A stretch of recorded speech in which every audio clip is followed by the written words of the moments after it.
So when you begin this journey, it starts out first by just getting the results of your strengths. So we use the Clifton Strengths Assessment. It sends you back your top 5 strengths with some generic descriptions.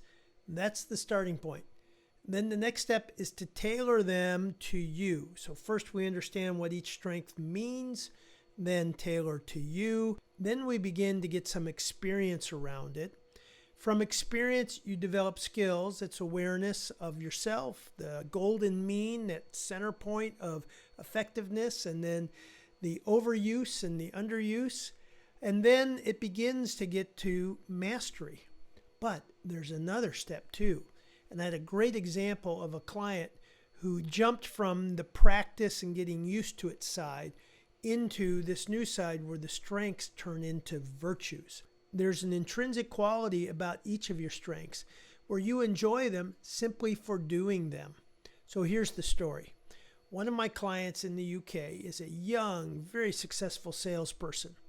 Kind of frustrated right now because the company is going through some product redesign, which means the old products are on the shelf and they haven't fully rolled out the new products.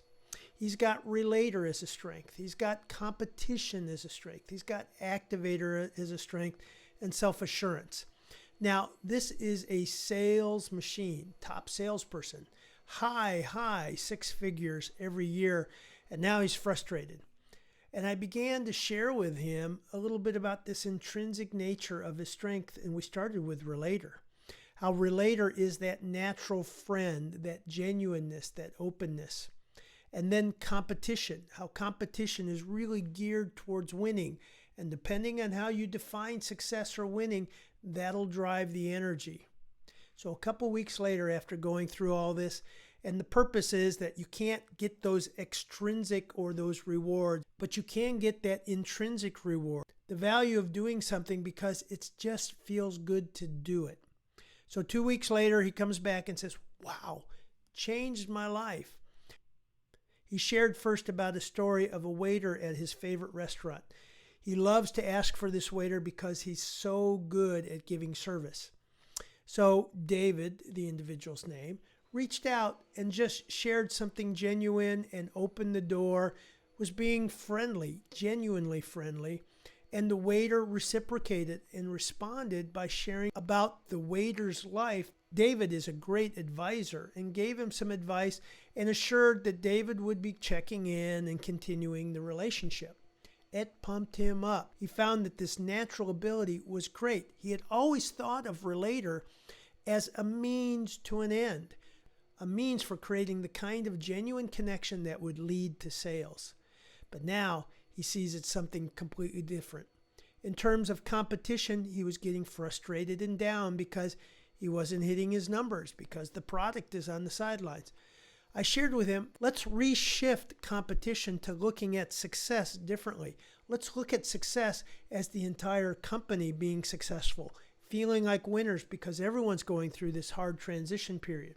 So he organized an event and he facilitated great interaction and helped them gain a vision and helped them all feel wonderful.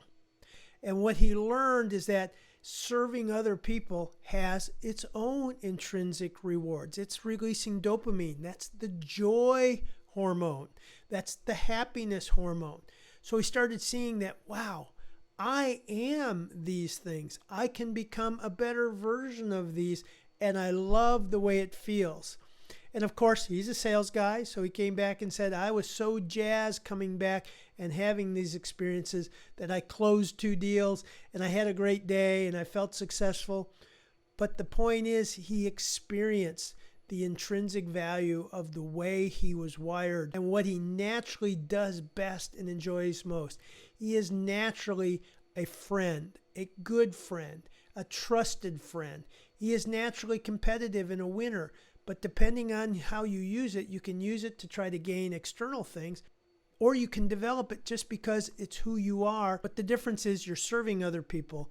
You're serving the universe at large. You're becoming that better version of yourself. And what Maslow says is what you can become, you must become. And in doing so, you serve the greater universe. You're more valuable not only to yourself, to your friends, but to the world around you. It's a great story.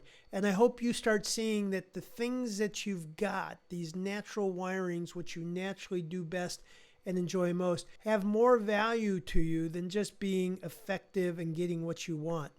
They actually help you to become a better version. And the world needs it. Take care.